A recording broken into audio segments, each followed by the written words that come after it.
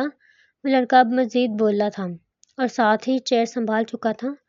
تو اپنا کنبہ لے آنا تھا، ویسے آپ خاصے ڈھیٹ بھی ہیں۔ ماہم نے اب اس کی ڈٹائی پہ اس کو سراہا تھا۔ جی کبھی غرور نہیں کیا، اس نے بھی دانت دکھاتے ہوئے تعریف موصول کی تھی۔ ماہم اب دانت پیستے کھانے کی طرف متوجہ ہو گئی تھی، کیونکہ کچھ لوگوں کا کچھ نہیں ہو سکتا۔ موبائل پہ زریز کا میسج آیا تھا۔ یہ کون ہے؟ زریز نے میسج پہ پوچھا تھا۔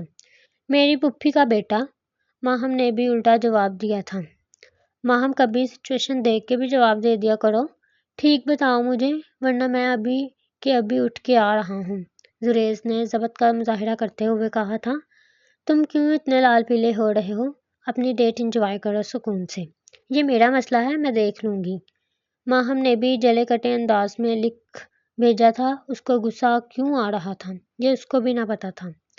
ماہم میں ابھی کے ابھی آ رہا ہوں، میں سحر کی بھی پرواہ نہیں کر رہا اب، زریز نے صاف دھمکایا تھا۔ خبردار، وہ جا رہا ہے، سکون سے بیٹھو تم۔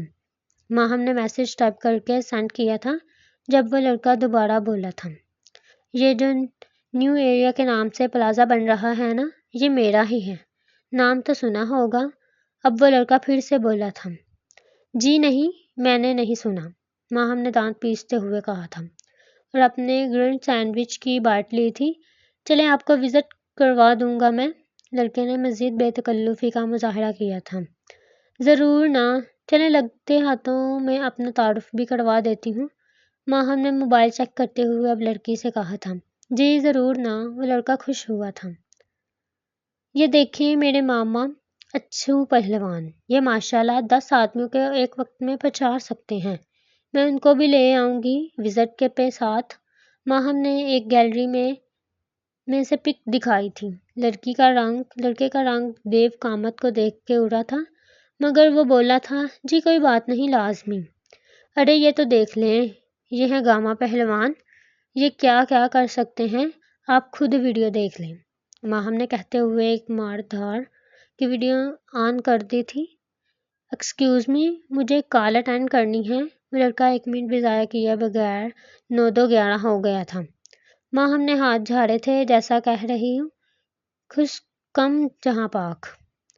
یہ پکس اس کی دوست نے اس کو پچھلے ہفتے نے اپنے پہلوان خاندان کے ماموں اور چاچو کی بھیجی تھی جو اب کام آ گئی تھی۔ ماہم نے سر اٹھا کے زریز کو دیکھا جو خون خوار آنکھوں سے ماہم کو گھور رہا تھا۔ ڈیٹ پہ فوکس کرو، اپنی ڈیٹ۔ ماہم نے پرواہ کیے بغیر اس کو میسج کیا تھا۔ یہ ڈیٹ نہیں ہے، جسٹ ایک بریک فاسٹ ہے، بار بار ڈیٹ مت کرو تم، زریز نے چڑھتے ہوئے کہا تھا۔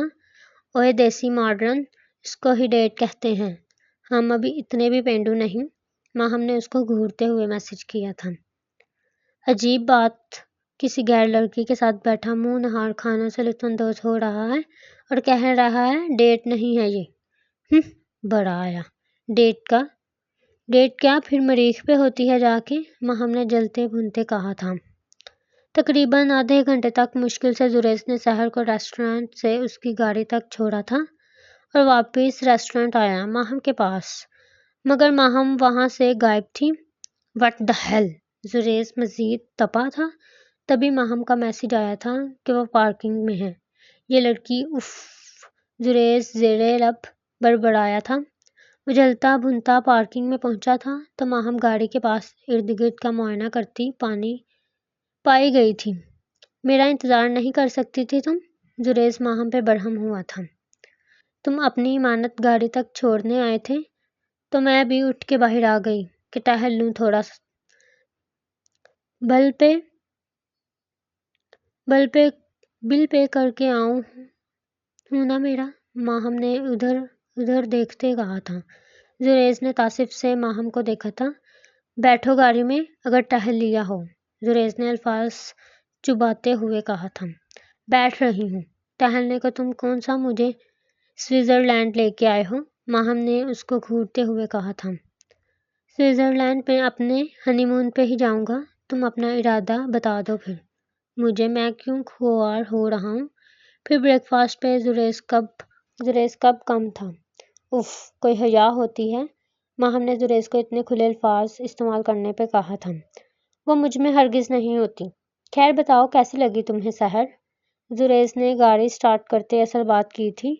اگر یک لفظی بات کروں تو زہر، اگر تفصیل میں جاؤں تو دوپٹہ نہیں لینا تھا تو کم از کم اسٹارلر لے لیتی، شارٹ تھوڑا زیادہ ذرا لانگ پہن لیتی، لپسٹک کا کلر بریک فاسٹ والا لائٹ نہیں تھا، کسی شادی کی تقریب جیسا تیز تھا، بال کچھ زیادہ ہی سنہری تھے، اس کو اشد ضرورت ہے اماں بی کے سرسوں کے تیل کی۔ اور ہاں، ماہم شروع ہو چکی تھی، بس میرے کانوں سے خون نکلنے لگ جانا ہے، اگر تم بھول رہی ہو تو یاد کروا دوں، یہ ماڈرن دور ہے، زریز نے ماہم کو دیکھتے ہوئے کہا تھا۔ ہاں تو ماڈرن دور کا یہ ہرگز مطلب نہیں کہ دوپٹہ اتار دو، خیر اسٹرالر ہی لے انسان، ماہم نے اپنی منطق جاری تھی۔ اس کے پاس نہیں ہوگا اس لیے نہیں لیا اس نے، زریز نے بات ختم کرنی چاہی۔ ہاں اتنی غریب ہے وہ بیچاری، 300 کے بھی مل جاتے ہیں مناسب رینج میں، نہیں تو تم گفٹ کر دو، ماہم نے مشورے سے نوازا تھا۔ ماہم بس کرو اب، زریز نے اس کو گھورتے ہوئے کہا تھا۔ ماہم قہقہا لگا کے ہنسی تھی۔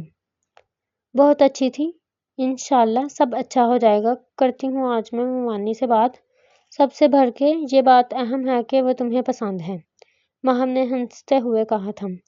یہ تو مجھے بھی نہیں پتا مجھے پسند ہے یا نہیں، زریز نے ایک نظر ماہم کو دیکھتے ہوئے سوچا تھا۔ گلی میں شور مچ گیا تھا، چند بچے لشکاریں مارتے بڑی سی گاڑی کو دیکھ اس کے پیچھے چل پڑے تھے۔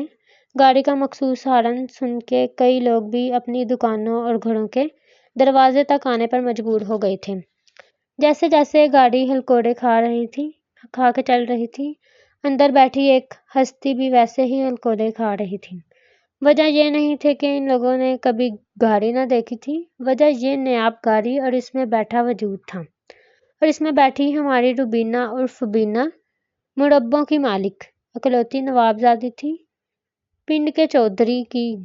بینا نے حسب عادت اپنے نین نسان میکسیما کی دہائی کی۔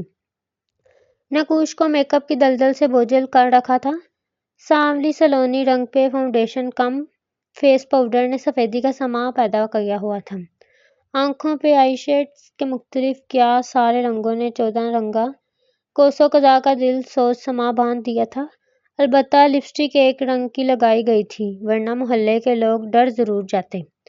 گلابی لپسٹک لگانی گئی تھی اور بالوں کو نفاست سے 2 گز پھولوں والے پراندے سے باندھ کے چند سے 2-4 زائد آوارہ لٹیں چہرے پہ چھوڑ دی گئی تھیں اور آنکھوں پہ چشمہ لگایا گیا تھا۔ روبینہ عرف بینا مربوں کی مالک نے نفاست سے کڑھے ہوئے رومال کو ہاتھ میں تھام رکھا تھا۔ تبھی گاڑی راجپوت ہاؤس کے سامنے کھڑی تھی۔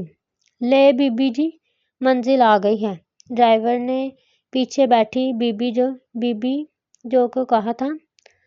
ارے ڈرائیور بابو، ہماری منزل تو ابھی کویت سے وطن روانہ ہونے والی ہے، بینا کی شرماتی آواز نے ڈرائیور کے کانوں تک رسائی حاصل کی تھی، اور وہ گاڑی کا دروازہ کھول کے راجپوت ہاؤس کا گیٹ عبور کر گئی تھی۔